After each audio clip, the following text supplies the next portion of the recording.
Misfortunes that come our way are temporary obstacles and make us stronger. For by overcoming them, we are better prepared for the journey ahead, a reflection of our response in difficulty. For in the final analysis, the victory may not only be in the winning, but also being courageous enough to overcome an obstacle and move on. Not all battles that we fight in life must end in victory, for some battles are not ours to fight, but bravely endure, focusing on what lies ahead. Interesting, because I think that that probably captures what we'll be discussing today. You can hear me, right? Okay. Uh, if you look at the topic that I was given by the YP team, it was failure and success. It's an interesting because usually we tend to talk a lot about failure and probably sometimes rarely about how do you succeed. So fortunately, I have a presentation that captures both failure and success. I'll go through it, then just like the last time, please feel free to stop me along the way if you feel that you'd like me to clarify something. But this is also anchored on two great authors that have really shaped my life. One of them is known as John Maxwell, and the book he has actually done is aptly named Failing Forward. So I'll just pick a few things from that book. But let me start by discussing on why people fail. I know there's a lot of um, discussions out there, but I found that these 16 reasons had been condensed, really summarized why you are likely to fail. And so it might not necessarily be exhaustive, but I want to tell you that you will always find you can link one of these to why you've probably not moved, why you're stuck, if I may use that word, and in some cases why you're not moving at all in the right direction. We'll sort of deep dive into this in a minute, but let me just highlight them first. Number one reason why people fail is what we call unclear purpose, and maybe we sort of discussed about it briefly last time. The second one is destructive thinking. The third one is low productivity, and the fourth one is fixed mindset. I think we also discussed about this. It's interesting how it keeps recurring, especially in this topic about success. The fifth one is weak energy, and I'm sure you're wondering, Newton, what do you mean weak energy? We'll talk about this, and as I said, from where I sit, especially um, in the health sector, I know this is very important. Number six is not asking the right questions. Again, we'll talk about this and why not being able to ask those questions can really land you in a lot of trouble or fail to meet success. Poor presentation skills is another reason why most people tend to fail. Mistaking IQ for EQ. We may have mentioned this very briefly last week when I talked about the value that I especially reflect on when I think about the 7 habits of highly effective people. And then number 9 is poor self-image. I'm sure some of us may relate to some of this, but I couldn't overemphasize enough. Number 10 is not enough thinking. Who would have thought that that can actually make you fail? Number 11 is no daily rituals. I will talk about this. Number 12 is not something that is surprising, which is stress. I think all of us know what that can be able to do to your ability to succeed. And number 13 is few relationships. One of my favorite topics, because until I went through this particular course, I didn't think that not investing in relationships could actually in itself be a risk of being able to fail. Number 14 is lack of persistence. Number 15 is money obsession. You know this because it's also clearly elaborated in the Bible, especially in Proverbs. And number 16 is not focusing on strength. So we'll just go through each of them. And I said along the way, I'll be mixing this and talking about why sometimes it's important to prepare to fail. For some reason, unclear purpose seems to ring, it seems to resonate, let me use that word, much more than anything else. And you could interchange this. It's not having a focus. It's not having, not understanding your why, as we discussed that week. We've seen that when you don't have a clear purpose, you're likely to fail. And as I said, we will talk about why sometimes this can have an implication on life. Decide what you want your life purpose to be, and you need to commit to it. Many people, as I said last week, do not have a clear purpose. I think we discussed that extensively. And some people are extremely busy at work but do not have productivity. Because sometimes you tend to confuse this word that because I'm so busy, I hardly get a few hours in my day that I'm actually being productive. And I don't want us to confuse that. People know this, especially as I call it normally, the Japanese definition, because you may think you're busy, but it's simply because your day is just occupied. But how productive are you? How is it that what you're working on is aligned to your purpose? And being able to always monitor how you're doing versus that purpose that you have in your life. So having a purpose allows you to focus and have a better quality of life. That's important. And I think it's pretty much straightforward. However, another thing that can actually make you to fail is destructive thinking. And the truth is that the quality of your thinking has a gigantic impact on the quality of life. Now, we've often been told this, as a man thinketh, what's that quote? So is he. And it's interesting because I usually say sometimes you sort of keep saying something and it has such a huge implication because it's like you're calling it, isn't it? Negative thinking has been correlated even in some cases with illnesses. We call it for us psychosomatic effect, which means that just by it being in your own mind, your body begins to tune itself and believe in it. And by the way, it's science, pure science. So we've seen that people who have happy thoughts are also linked with good health. And I'm saying this because you will always get a lot more reasons that can make you to have destructive thinking, but you have to fight it in a way that allows you to make sure that you're in control of your thoughts. What you think about each day has a huge impact on how well you perform and how happy you are. I couldn't overemphasize it, but sometimes I've seen, and I'd urge you to look at, there's something that we usually teach on how do you form good habits. And one of the things that really makes a big difference is positive affirmations. When you wake up in the morning, what's the first thing that you tell yourself? What's the first thing when you get that, I don't know, some people get the right leg out of the bed first, some it's a left leg. When your leg first hits the ground, what do you tell yourself about that day? Okay. Because that's when your day begins. If you wake up and the first thing you think is this is going to be a lousy day, trust me, it usually ends up being a lousy day. And it's interesting that we never correlate this. I'm saying this because we'll talk about why it's important to embrace failures in a minute, but also to realize that sometimes you contribute yourself to that particular failure. And I like what this quote says. There is no doubt in my mind that there are many ways to be a winner, but there's really one way to be a loser, and that is to fail and not look beyond the failure. One of the things that I want to work out of here today is not to make you to be afraid about failure, but to embrace it. But at the same time that you'll be able to do something that allows you to make sure that you're not significantly the single biggest contributor to the failure. And yes, whereas I think we grow up being taught that we should be training for success, the truth is sometimes we should actually also be preparing for failure. Because failure is more common than success. Poverty is more prevalent than wealth, and disappointment is more normal than arrival. And what we see, especially now, is people that struggle. Struggle because they fail to understand why they have failed so many times. And they have never been prepared. For some people, they have been taught that you have to succeed every single time. But that's not the truth. In fact, what we have learned is that it's important to look at failure right in the eye, as we like to say, and be able to move forward. We call that failing forward.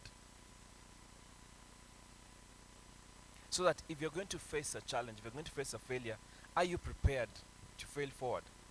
Because there's a difference, ladies and gentlemen, between those who fail forward and those who fail backward. And I'll give you a few experiences that I have myself.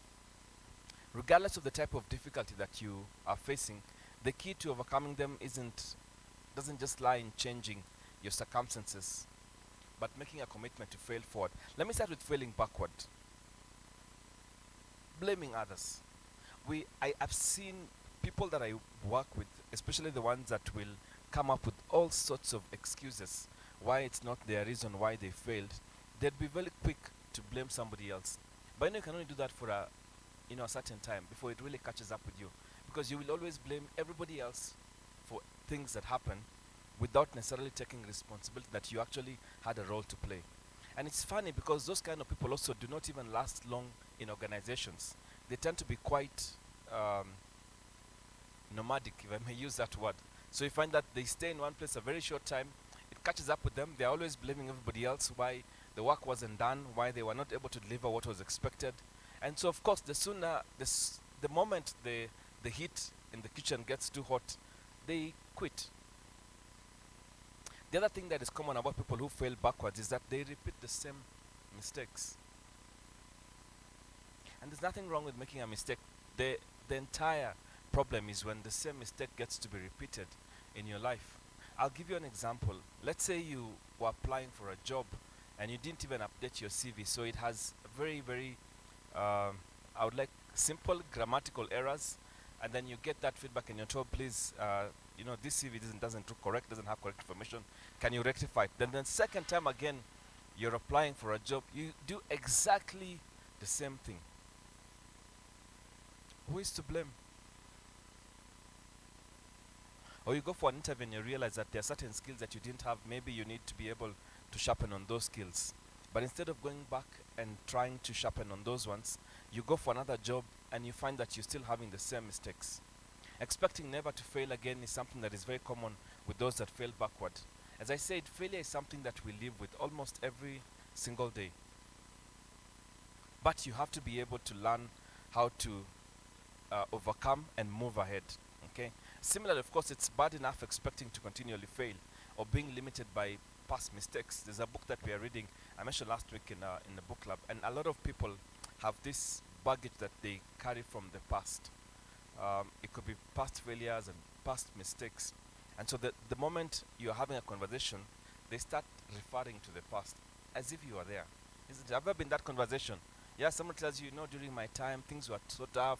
I didn't know what to do, but so what? You weren't there during those times. Maybe it was even before your own parents were born. But at the same time, it's also bad enough to think that I am a failure. Because even as we ask you to embrace failure, nobody's asking you to imagine that I cannot be able to make it. And I'm glad because we're in church. We know that everybody was created in the image of God, and nothing is further from the truth than that assumption that I am a failure. Because nobody is. I guess the worst bit about those who fail backward is the ones who quit. Is the ones who quit. I remember at one time with a colleague of mine that this was in early 2000. I had just gotten my first job, and then like anybody else who's young, somebody comes and tells you I can double your salary. So you never think, you always think that the grass is greener on the other side. And I remember with a friend of mine, we joined this new company. We had been, promised double our salary. We realized things were not good the first 3 months of being in that new place, because when the end month came, the boss would never first be willing to pay you. They'll tell you why you didn't deliver on the things. I've been in sales my entire life. Anyway, the company went down, down, down, down. And 9 months later, after joining this place, they had to shut down, right? So my friend was like, Newton, I don't think I can make it. Me, I want to go back to Nakuru. I want to go and stay with my mom. I told him, look, Chief, there's nowhere we're going. We have to hang in here and we try. Even though I trained in pharmacy, I remember a friend of mine told me there's an opportunity at Standard and Chartered Bank.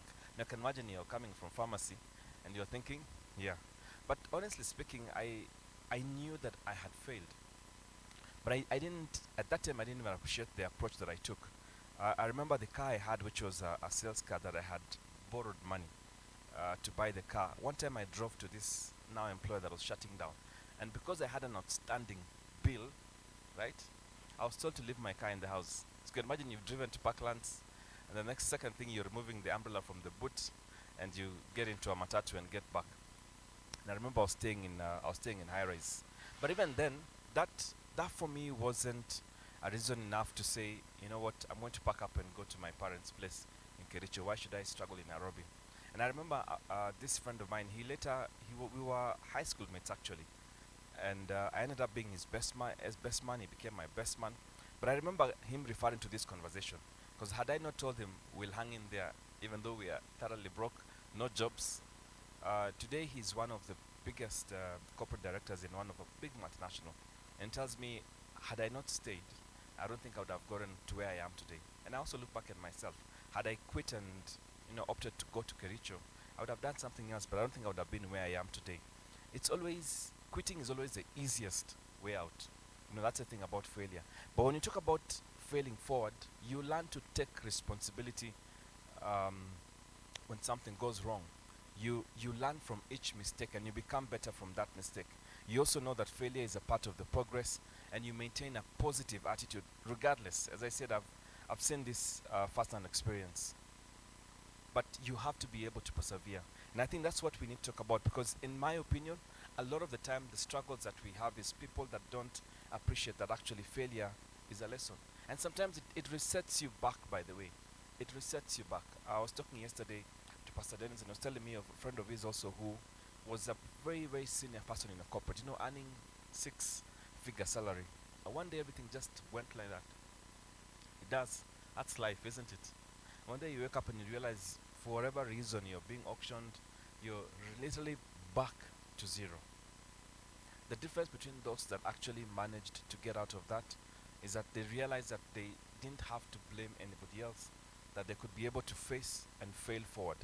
So the third reason why you're likely to also fail is low productivity. Here it's because, as I said, sometimes people think that I'm so busy. Could I ask a Yes, question? yes. So asking for those people who are maybe working at very tough environment, people who are at the point where they think it's better to quit, would you advise them to just hold on there and try maybe find something else before quitting and so forth? We've been told that, especially generation Gen Z, they don't have as much. I won't use the word backbone, but they really fell. I would say fell backward. I think it's important to persevere. Nobody is asking you to stay in an environment where it doesn't align with you. Maybe it's conflicting first and foremost with your purpose or with your why. And sometimes, of course, it could be something that psychologically also is affecting you. So you have to balance between your mental health, but at the same time being able to persevere so that you have a plan. I always suggest that don't quit until at least you have what is going to be my plan B. You can save, so you have a buffer for maybe 3 to 6 months that can get you, or you have a plan, meaning you have somewhere you can be able to stay as you move to the next thing. The problem is when you quit and you don't know what to do next. Yeah, I think it doesn't help you, it doesn't help those that you are with. Now, even though today we're not talking about this, we always say that taking risks is easier when you're younger. Uh, once you have a family, you have kids, you have responsibilities you're paying for, it becomes difficult. Even if you wanted to quit, sometimes you're wondering what then happens to my kids, right? And so you realize that the window often gets smaller as you grow older in terms of being able to take a risk, and probably I would say quitting. Okay. So coming back, productivity, it's important to differentiate being busy and being productive. Just highlighting that you have to always ask yourself whether you're focusing on the 20% of activities that are giving you 80% of the results. And how do you know that? If you enjoy what you are doing, chances are you're actually in the 20%. If you're literally aligning it with your purpose, chances are you're in the 20%. But if you're doing it because you don't have a choice, if you're doing it because you have to wake up and people say I have to push pins and peppers, chances are you're in the 80%. You're doing those things that are not going to impact so much in your life. Fixed mindset, I think we talked about this. I don't want to dwell too much. I said people who have a fixed mindset and those who have a growth mindset is literally like day and night. I'm convinced beyond reasonable doubt that those who succeed in life have a growth mindset. And those who struggle in relationships, at work, tend to have a fixed mindset. And that's why they find it hard to be criticized. The fifth one, as I said, for me is also personal because I'm in the healthcare field, is weak energy. It's important for you to realize that for you to be productive also, your brain has to be at its highest performance. And your brain will not be at its highest performance if you're not eating the right kind of foods. And by the way, there's brain foods. And for those who want, you can always go and search. Being able to sleep enough, being able to keep sharpening your brain, because for you to also become, um, for you to become active, for you to be able to do above and beyond what normal people would do, you have to keep sharpening your brain. That's extremely important. Yeah. My request is go and research. You can see there are specific foods that actually help your brain to become much more better. Because remember, the brain is interesting. It's the kind of a muscle that unless you keep working on it, it doesn't actually become sharper. You have to keep stretching it. To stretch it starts with the foods that you feed your brain. There are certain foods that are not at all advisable. So you can see on my notes there, a healthy diet can help boost not only the immune system, but the right energy also increases your peak performance. That's important. I always tell people that you cannot be physically fit and also struggle. Yeah? There's a correlation between being physically fit and being able to always find options. But the opposite is very true. I mean, if you find that you're physically not keeping yourself fit, you then struggle because, of course, part of it is that your body itself is shutting down. Yeah, so it could be obesity. There are so many things that could also contribute to you not being productive. That's very important. Any questions?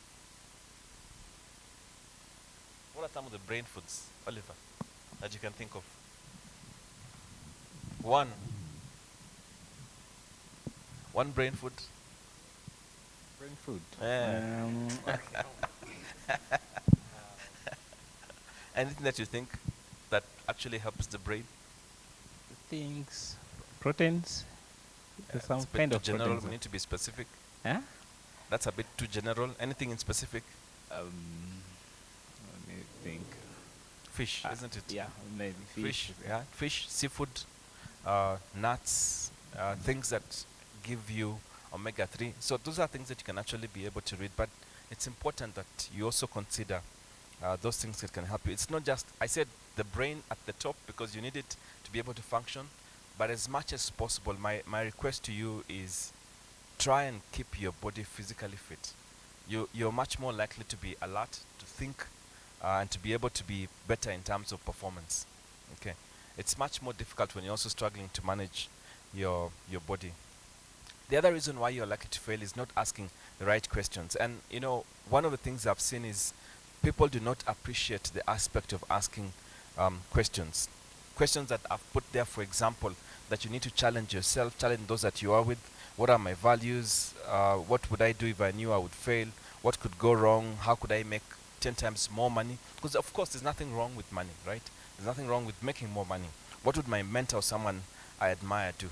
And it's interesting because we don't ask these questions even for people that we see as our mentors. I think one of the things we discussed last week is that there's something called the law of magnetism, that you are who you attract. You can only become better if you also attract people that are better than you, because that way they can sharpen you. That also includes in relationships, by the way. And if the person you're going out with doesn't even ask these questions, ask yourself what happens, 5 years, 10 years from today, what's your purpose? Yeah. So we don't ask this because you want to put the person on the spot, but if you're just living for the now, if you're in the YOLO mood, that YOLO is only temporary. It really is. This life has no balance, my friends, as you know it, right? What's the best use of my time? Those are things that you need to ask yourself. How can I optimize? When I die, what kind of life would I like to have lived? And I remember we said that last week when I was sharing with you about the fact that I usually have a eulogy that I carry with me, but it's just a constant reminder that I'm actually charting my life today. So it's important to ask the right questions. Number 7 is poor presentation skills. I know we've done this through our creative arts ministry here. It's important, by the way. It's important. There is no way that you will succeed in this life if you do not sharpen your presentation skills. Not only at the point where you're going to get interviewed for jobs, but even the time where you want to perform. Because you're always going to get yourself in an organization where it won't be you only. What will make you stand out? Not everybody has a best skills when it comes to presentation. Okay? But it's important.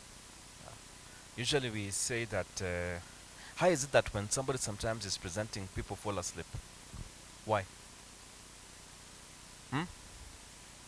Jeff, because we're in drama together, why do people fall asleep? What do we do so we make sure in drama that people don't fall asleep? Keep them engaged, yes.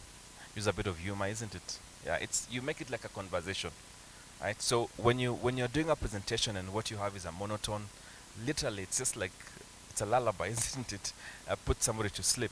And usually when we teach on presentations, we say, I mean, challenge yourself. If when you're having a conversation with somebody, it's unlikely when I'm with him here and I'm chatting and then he falls asleep when we are discussing, because it's a conversation, isn't it? And that's how presentations are meant to be. They're meant to be like conversations. And I'm only saying that in the context that as somebody who teaches drama and teaches public speaking, I've valued the power of being able to engage. It gives you a different platform because your ideas get to be heard. And if you want them to be heard, you will actually be able to make an impact. When you're in a boardroom meeting and you're being asked during your team session, anybody with an idea, you actually get to speak and people get to listen. You're much more likely to succeed. Remember, the opposite is true. If you cannot communicate yourself, as I said, unless you're in IT, in accounts, those jobs where you don't interact with people, you will struggle to be able to grow. That's why you see there that we say engage with your audience, use stories, use videos, use comics. I see Jeff doing that. Whatever it is, use it, but get people interested in listening at what you're saying. That's very important. And as I told you last week, communication is both verbal and non-verbal. I think that's pretty much easy. Number 8, why you're likely to fail is if you mistake IQ for EQ. And I've seen this a lot. I've hired people who had the best grades. They had all A's in high school. They went to campus, got a first class, and they're good if you are to use the word IQ. But then they struggle. They struggle to fit in because they assume that that IQ is enough to carry them into fitting into life. Strong EQ, as we said last week, I think is demonstrated by self-awareness, self-reflection, being able to self-regulate yourself, self-motivate yourself. That's very important. What we have seen is that without social competence, it's difficult for you to be able to coexist. It's difficult for you to be empathetic to others. Yet when we teach leaders, for example, we realize that the number one skill that leaders need is empathy. Just the fact that they can feel other people is such a key requirement. Now imagine if you don't have empathy, how then will you succeed? You're most likely going to fail. Number 9 is poor self-image. And as I said earlier, I've seen this a lot. Sometimes the self-image could be because of where we were brought up at home. It could be because of the primary school that you are in. It could be because of the high school that you are in. It could be because of your family. Some people's poor self-image is as a result of affirmations that they were told by other people. Some, in fact, could be their own parents or their own relatives, because they were told they would never amount to anything, and they've carried that with them for a long time. What I'm saying is that nobody can change that unless you change it yourself. And if you don't, you are unlikely to succeed if you continue having that poor self-image. Yes. 100%. Yes, it does. Now, who would have thought that you can actually fail if you don't think enough, right? But I want to challenge you, and I want maybe by show of hands, how many actually set aside like 30 minutes, either in the morning or in the evening, just to think? 30 minutes. Yeah, let's see. No, 30 minutes. We should have been talking about 30 minutes, right? Right. And just think, you know, just think. Yes, please. Not playing drums, Martin. Yeah.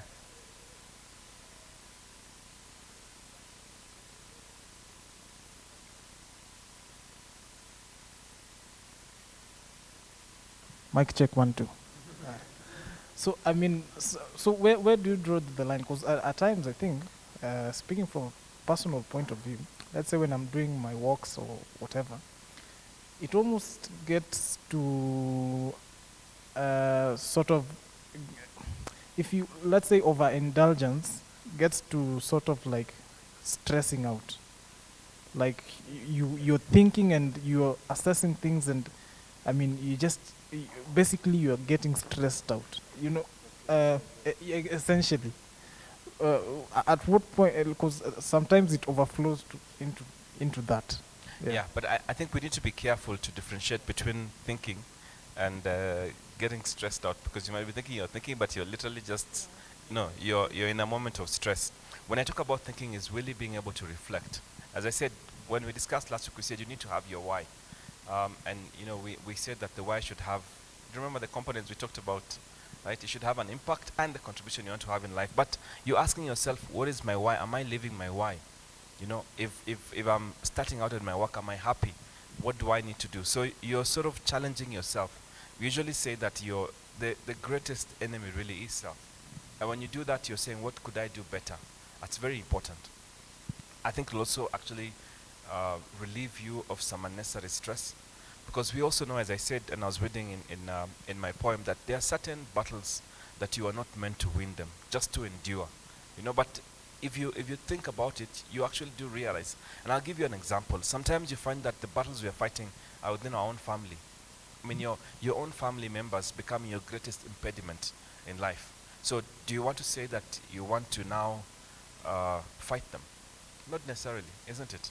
It's like they're testing your resilience and you being able to move on. It's not about that you want to win, because you're not saying, I want to take my family members to court, unless it's your life that is at risk, for example. But it's interesting that life is filled with people that are bitter, really bitter. And then you sort of have to differentiate somebody who's bitter for whatever reason and wanting to know that, I want to live my life because it's my eulogy I'm chatting, it's my chapter I'm chatting. In the end, 99.999% of all those people will not even feature. It will be you and what you did with your life. So it's that kind of reflection that you want to do. So doing it 30 minutes in a day, either in the morning or in the evening, it's just sort of a moment of recalibration, if I may use that word. Yeah, just to add on what you were saying, is it healthy to overthink? That's something you have to be careful, because again, if you overthink, you might end up getting more stressed, unless you're thinking of solutions or things that you need to do. And that's why I said it should on average be about 30 minutes. Now if you're doing 2 hours and 3 hours, then maybe you need to seek help. Yeah. Just to ask, sorry. Okay, when you say 30 minutes, like, for your example, what does it look like? What are you thinking about? Yeah, like... Is it too long? But so one of the things I do myself is I would either put meditation podcast in the background. I would probably put some music because it helps me, and usually it could be a topic that I'm trying to also challenge myself. Maybe it's atomic habits. How do I form new habits? I'm also trying to learn. I also even put up my own podcast, because I do podcasts, right? And I'm able to use that as an opportunity to challenge myself. It's like I'm looking at myself in the mirror. Yeah. My question relates with what he asked about overthinking.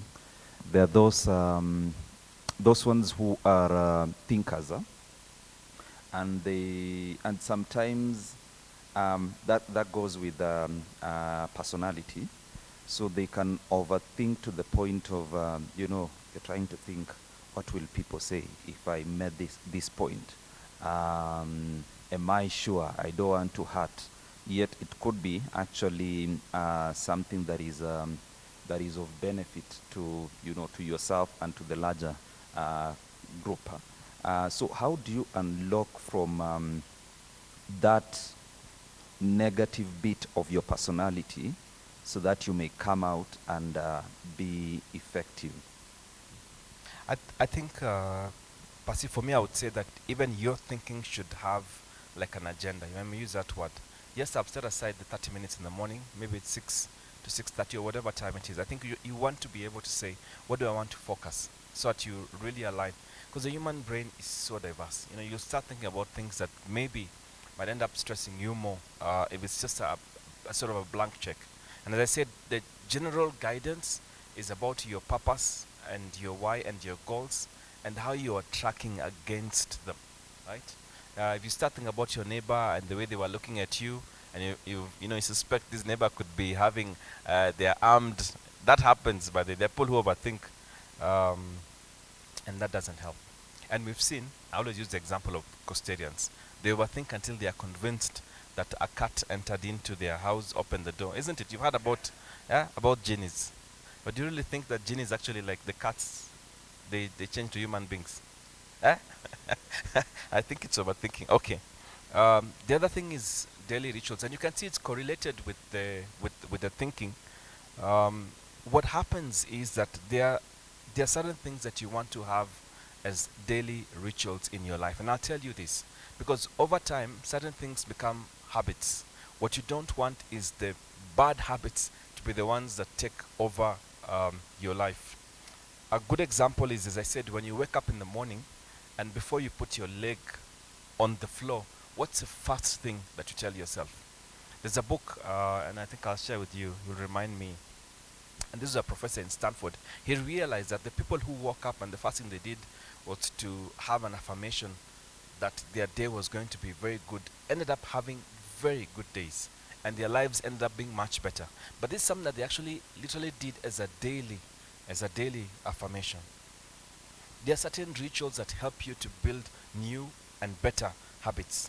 And when you do that, you actually tend to have a far much more structured life. So having a daily ritual is important. Having a clear to-do list is important.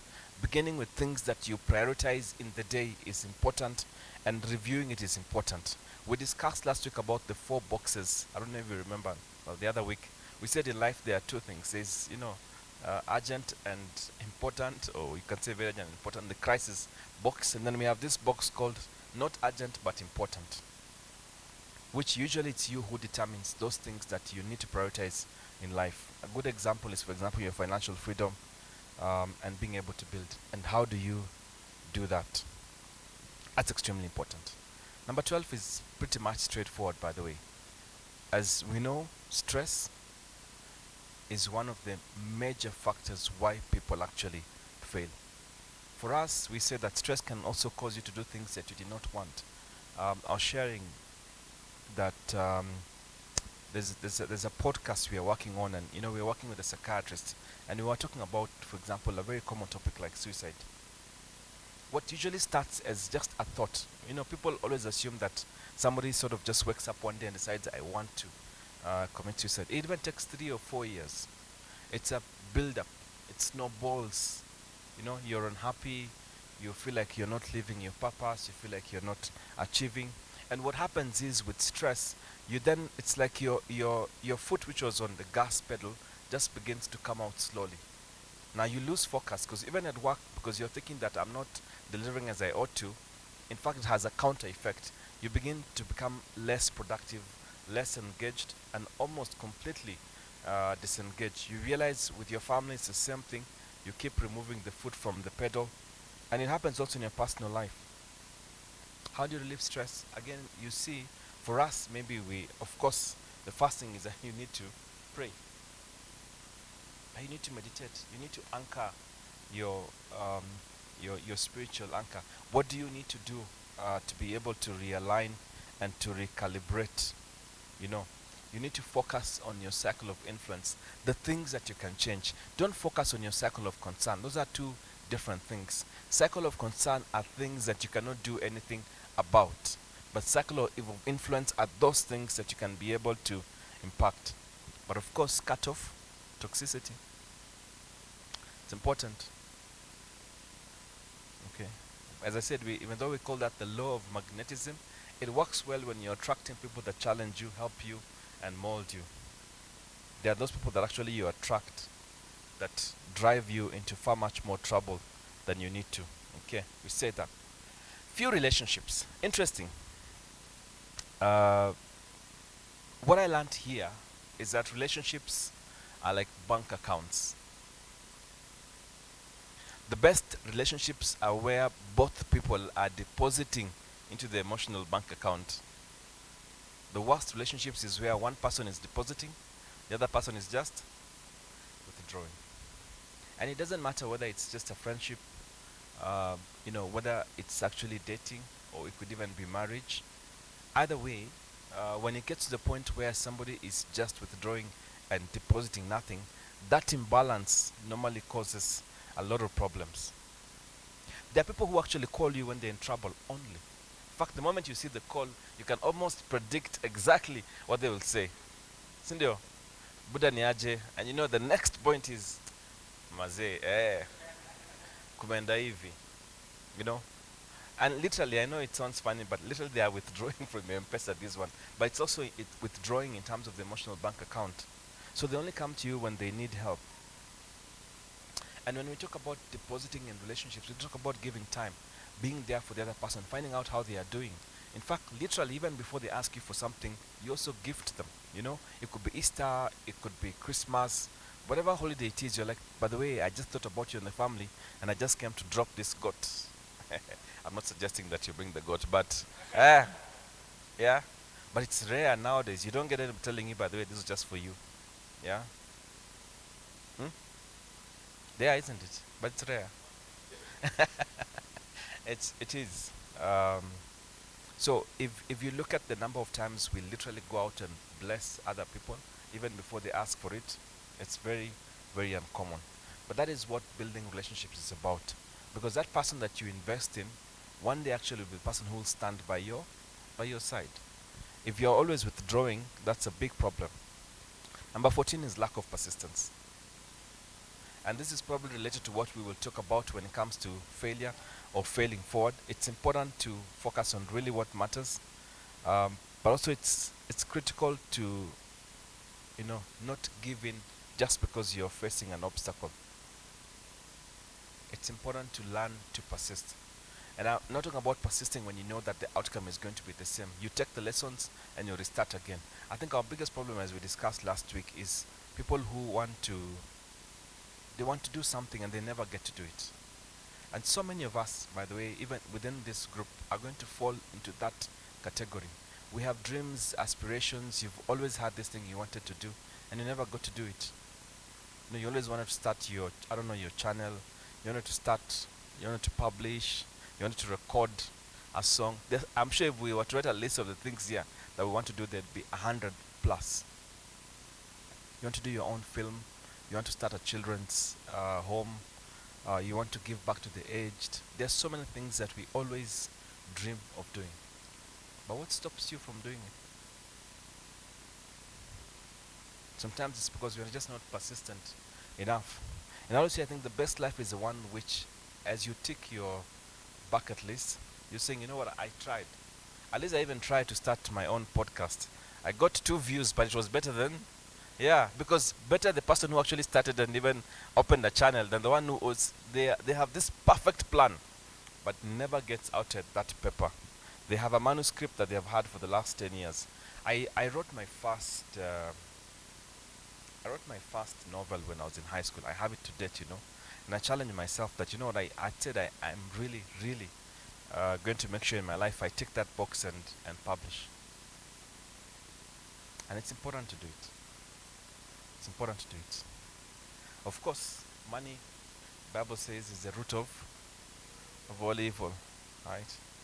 I think the key thing is also getting obsessed with money. And we live in a world today that, especially with social media, doesn't really help.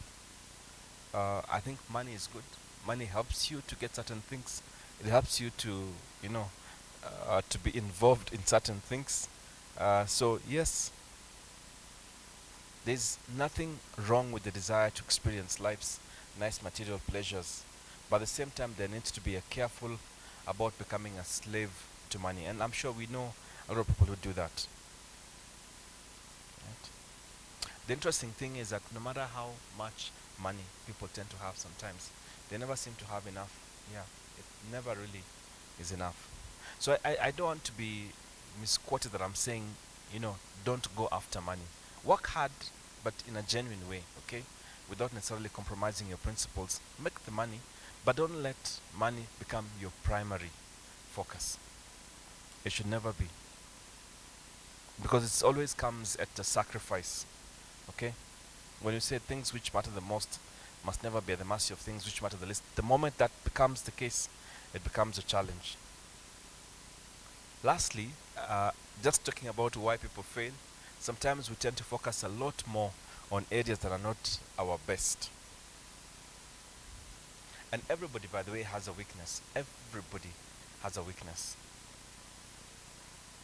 But when your life is centered around the things that you're not so good in, you lose focus on the things that you're actually good in. When you focus on optimizing your strengths and sharpening your strengths and what you're good at, you then begin to thrive. And this is important because for me, who is, I mean, as an employer, let me put it that way. As an employer, I realize that when the people value what they are good in and they use it, they actually tend to excel at work. Some people are good in communication and they go for that and they become so good. I guess one of the best examples to look at actually is the people that we like to call influencers or social media influencers. Because most of them, the good ones anyway, they're doing what they love and they're making money out of it. That's why they never struggle. And there's something about being able to make money in something that you're actually good in. It's not a struggle, by the way. And that, to me, I think addresses the reasons why you're likely to fail. Now let's talk about being able to fail forward, because I think this is important even as you wrap up. As I said, this you can reference also our good friend John Maxwell. What does he say about failure? People think that failure is avoidable. It's not. Yeah. What are the rules that make you human when it comes to failure? That you will learn lessons. That's very important. That there are no mistakes, as I told you, only lessons. Yeah. For me, even going to apply for a job in a bank, and I was being asked, "What did you study again?" I said, "I studied pharmacy." And why are you in this? But it was because I knew that there was something I was going to learn. A lesson is repeated until it is learned. If you don't learn the easy lessons, they get harder. And how do you know you've learned your lesson? When your actions change. Because remember, we always repeatedly say this, that only a fool does the same thing and expects different results. Okay. So how should you judge failure? Just continued. People think that failure is an event. It's not. And success isn't a destination either. It's a journey that you take. And whether you succeed comes from what you do day to day, success is a process. And the same applies to failure. It's a process of how you deal with life along the way. And I like what John Maxwell says, that success equals knowing your purpose in life. And that's why I said about the 30 minutes, growing to reach your potential and sowing seeds that benefit others. Very similar to what we discussed last week, what or why, or the week before, sorry. Somehow, I mean, the one thing that I want you to remember is you have to have a purpose. You cannot move in any direction without a purpose. And having a purpose is one thing, being able to reach that potential is important. Why?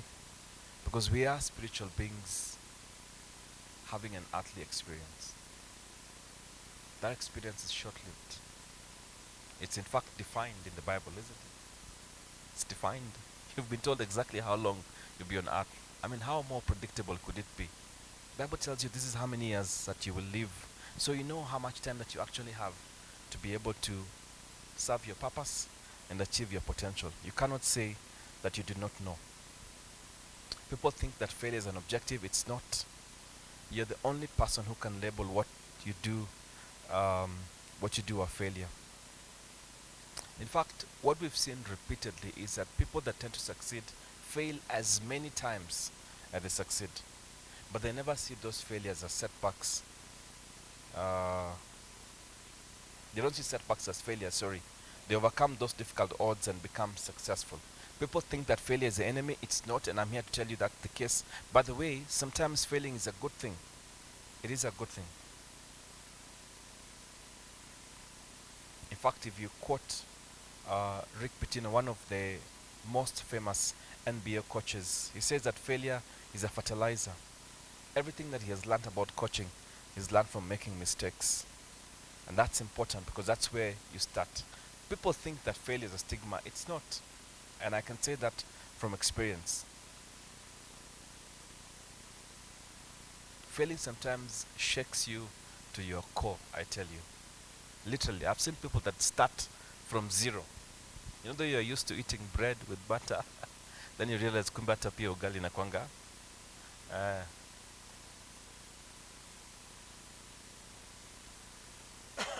real difference is actually what we tend to imagine. And what we've seen, the typical process is when it comes to failure, sometimes the first thing is you're afraid you're going to look like a fool. And then you actually accept that failure. Then you actually look like a fool. And people say you are a fool. And then you realize you've learned something. And you start beginning to build yourself. And you become successful. And then people look at you as a genius. And that's how we often think about people who are successful. Oh my, if I could only be like that person. Yet the truth is, you never get to see that part of them about the failures that they made. You never see about the songs that they recorded and they were told in the studio, this is a hopeless song. It will not see the light of day. You never see about the content that they thought would make it but didn't make it. You only see the things that have led them to be where they are. I want to finish by saying this. If you are going to succeed in failing forward, I want to challenge you to embrace what John Maxwell teaches us. That achievers reject rejection. Take responsibility for your actions, but don't take failure personally. In fact, that's the worst mistake that you can do. Number 2, achievers see failure as temporary. Because you're alive. That's why it is temporary. It's different when you're dead. Number 3, achievers see failures as isolated incidents. They shouldn't color your view about yourself. Achievers also keep expectations realistic. Remember, you also want to be as realistic as possible. You have your goal, the effort that you put that is required for you to achieve. You cannot expect to succeed if you're not putting in adequate effort that is required. Okay. And maybe that's where the difference is, for those who, for example, imagine that they can gamble and just become a millionaire. Achievers focus on strengths, and we say that.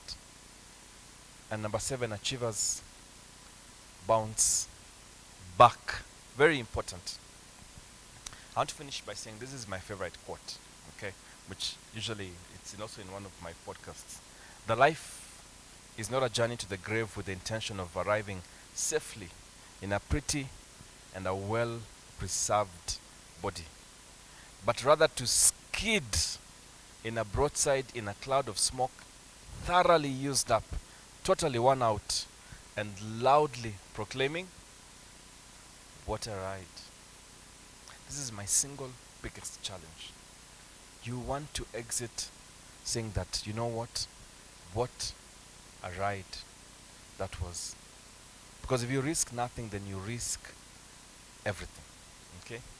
And truth is, anyway, in our Christian belief, what do we say about these physical bodies? What do we say? A reminder. Pasi, are we correct? Right. So nobody's asking you that your body has to be intact. Okay? Nobody's asking you that your body has to be intact. Question. But you will fail, you will rise up. You will fail, you will rise up. But you have to make sure, as I said, 2 things. That you've lived your purpose in life, and that you have no regret at all. That's extremely important. Yes? What's the name of your podcast and what is it about? I'll share a link. I'll share a link, and you can actually. I'll share a link.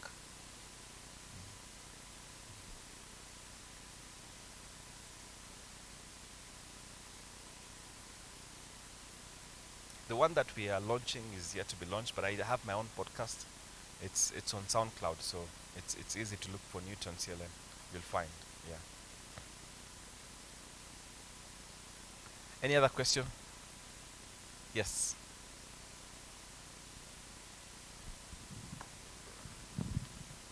Okay, I had one question on fixed mindset. Yes. In life, you meet people with different mindsets.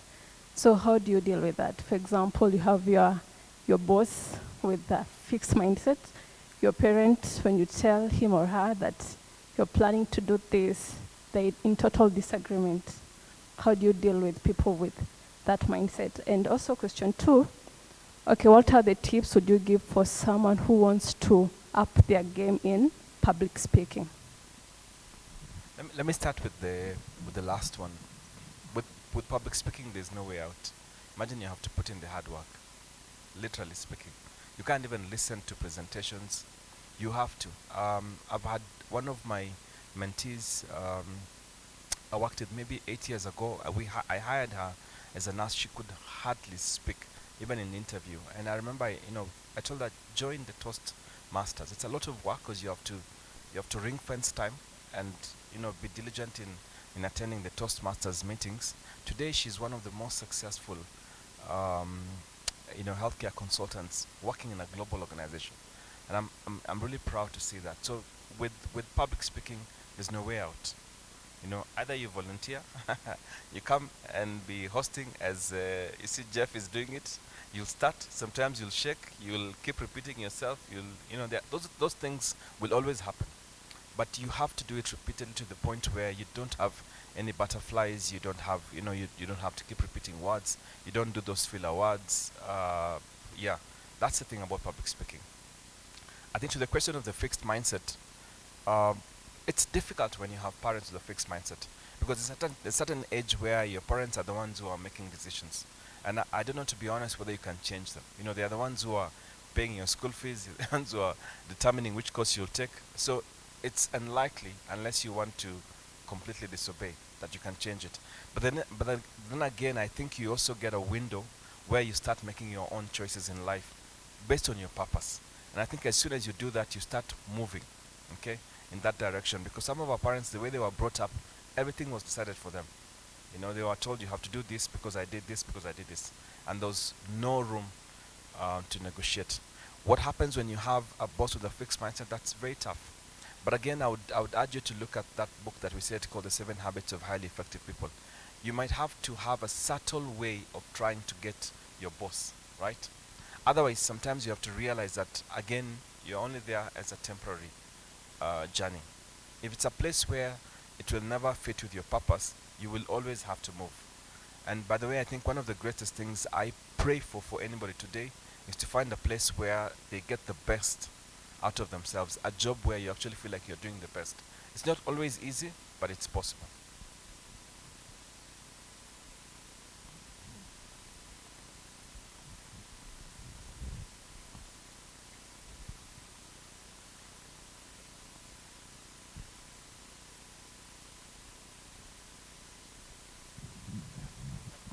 Yeah, my question is, how do you deal with people who are indifferent from you? You try to talk with them, you try to discuss something, but you find out they're indifferent. It's a very good question.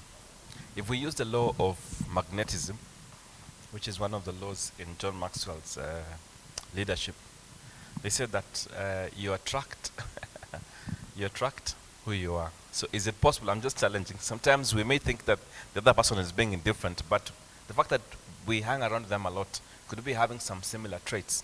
And I really found that to be very powerful. And if that's not the case, then the real question here is that the person you want to be spending time with? Because I guess if we looked at what we were asking here, and that one of the reasons why people fail is not asking themselves those questions. First is this person, unless it's a relative, you don't have a choice about your brothers and family members, to a certain extent, by the way. But if it's just a friend, you're asking yourself, so, okay, what value add is this person giving me in this relationship? Are they also investing as I am investing? And you have to be honest with yourself, isn't it? Because you could be the one who's not even investing. But are they investing in this account of ours in this relationship? And if you're saying the person is being indifferent, when you sit down and you discuss, do they actually get feedback? Because one of the things we didn't cover here is that people who tend to fail don't also accept feedback. It's part of having a fixed mindset. You don't want to be given feedback, you don't want to be criticized. And it applies to both of us as it applies to the other person. If they do listen to feedback and they take it, and they genuinely value your friendship, they will try and change. If they don't, then also tells you about the friendship. Yeah, and it's always good to give specific examples. Um, okay, I'll go and ask. So I have a few interesting observations, not necessarily a question. One would be a question, the other is just an observation. My observation as someone in the tech space is Elon Musk. This is a very, he's different, maybe you can say, because he's also very radical. He's one of those guys who pioneered and was very bullish, forced the work from home thing for his companies, the Tesla, and also for Twitter. He came in, bought Twitter, pushed away most of the employees. You know, most recently, I think it was the blue badge that you're saying. You either pay for it, yeah, you either pay for it or, and the impact actually, that small decision, the impact was huge because I think people who suffered the most are Citizen TV. People are coming up with fake pages, fake news, and it was crazy. So this is a guy, I don't know if by the Citizen paid for that blue badge or not. They haven't? Or they got it back.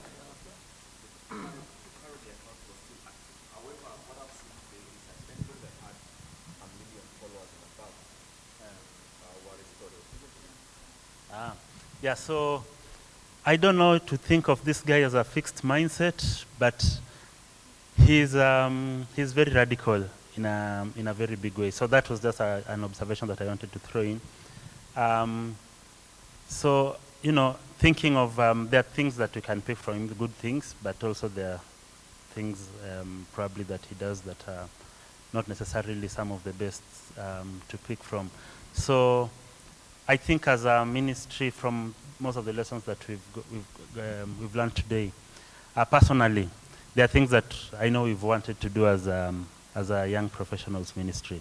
Actually, it's good to hear that you have a podcast because I've always thought about it and having sort of a YP podcast that we do on a rotational basis where each and every member of YP at one point gets to host and do a show on every topic literally, because I think we cut across all the different fields. So I think thank you for that. That's a motivation and also a challenge that you've thrown to us as YP. And the thing also is to encourage, the idea of Toastmasters, I think there are a lot of people who would really want to benefit. Probably it's something that we should explore on how we can support our members to perhaps join or even follow up so that most people can build up their public speaking skills. Yeah. Matt. Yeah. I had a question.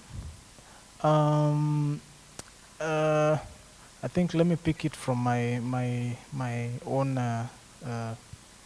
example. So there seems to be, I mean, myself, for instance, I tend to, I think, in my childhood years and into college and high school and that kind of thing, I used to have, should I call it like a complex, where I sort of get to find myself over celebrating successes to the detriment of now the future challenges that come.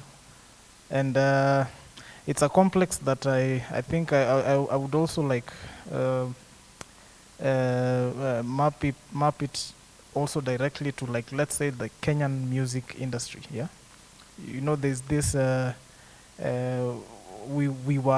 there's a story being told. We were once like, oh, Kenyan music was the thing, which is true, but then we sort of got complacent and we really over celebrated that moment, and we never did anything, and all of a sudden, I mean, there's music from these other African countries, and there's only junk from Kenya. Yeah. So what would you have to say about that? Over celebrating successes, it's good, but then, well, to some people like us, like, I would go all out. Yeah. Just focus on that. Like, I got an A on this. My question, Yeah. Martin, would be as Yeah. as a drummer and Yes. I guess a good one at that. Yeah. What have you done to improve the standards of music in Kenya? You know, live performance, bands. We hardly get to have bands nowadays. That's a rhetorical question. You don't have to answer now. But I agree with you that it's not just, I think, in music, but complacency can happen even in athletics. And we've also seen instances where we have also become complacent.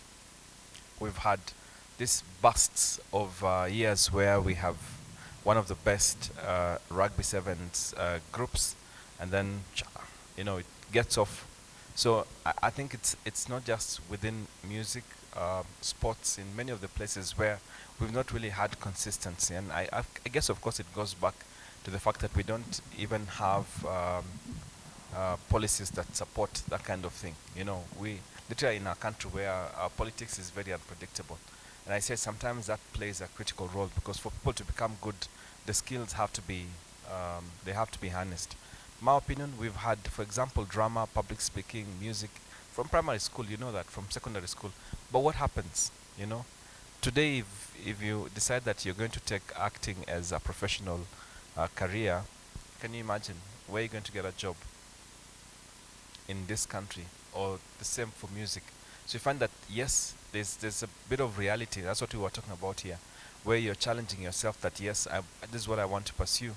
But apart from maybe now the aspect of social media where you can use it as a content creator, you can't really say it's something that you can live out of in this country. In other countries, somehow, those people seem to do very well. And of course, even in our own East African communities, there are people who take that music and literally it's what pays or puts for them the bread on the table. Yeah. Thank you. For me, it's to say thank you. Thank you for these two sessions. For me, they have been mind-blowing. Because first of all, when I listened to the whole session about like the two sessions we've had, they're not only applying in this life, like the way you're saying, we are spiritual beings in a physical world. So for me, it's applying on both sides. In as much as we are looking at these things in the physical angle, in our Christianity, how are we going about it? Like, what are the things that we do even to better our Christianity?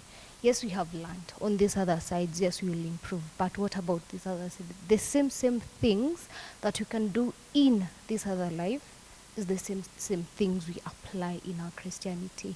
Because even when you look at the relationships, yeah, we come to church, but when you look at the relationships, we don't get to relate with one another to that point when I fall, I have at least people to back me up.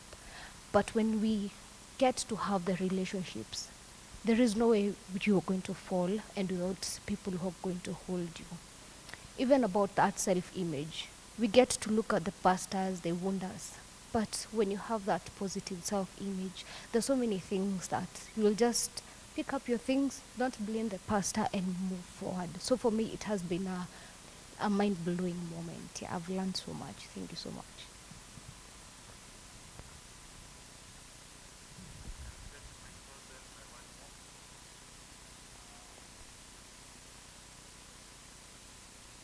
Just say there's going to be like a engaging moment after this. A reward to be given out to those who do well. That's number one.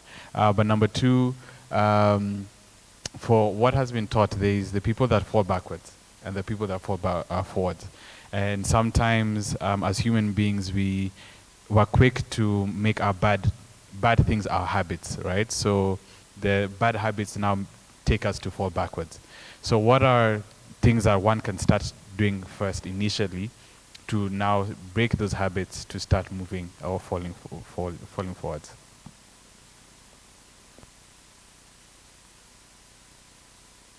That's a good question. There's a book we did called Atomic Habits. Usually, we would always, everybody has bad habits. But I think the first thing is recognizing that you have these bad habits and then being able to put in place mechanism where you now build in good habits. I gave an example, I think the other session, which I would like to repeat again. Let's say you don't do this affirmation that we were talking about. You realize you wake up in the morning, the first thing you do is maybe you go to the bathroom, grab your towel, and quickly you take in a shower. What you then do is that there's something in habit forming, they call it stacking. It's difficult, by the way, to form new habits, but it's easy to stack. It's like you put something on top. So it almost feels like it's the other habit, but you've just put something new. So, like for example, you wake up in the morning, the first thing you do is have your affirmation, and you do the 30 minutes of thinking before you shower. So what you've done is you've stacked this new habit into an existing habit. And that becomes something that you can then sort of build at. If you do it consistently over a period of time, it actually becomes a habit. There are people, for example, who don't even read or don't like reading or listen to podcasts. So what you advise is before you brush your teeth, before you sleep, everybody brushes their teeth, right? Before they sleep. Before you brush your teeth, before you sleep, including Jeff, then you decide that I'm going to do what? I'll listen to 10 minutes of podcast before I brush the teeth. What you've done is that you've stacked, it's like you've hooked that new podcast listening into your brushing of the teeth, so that it sort of becomes a new habit. And you do it repeatedly until you realize that you can't now, it becomes a part of you. Yeah.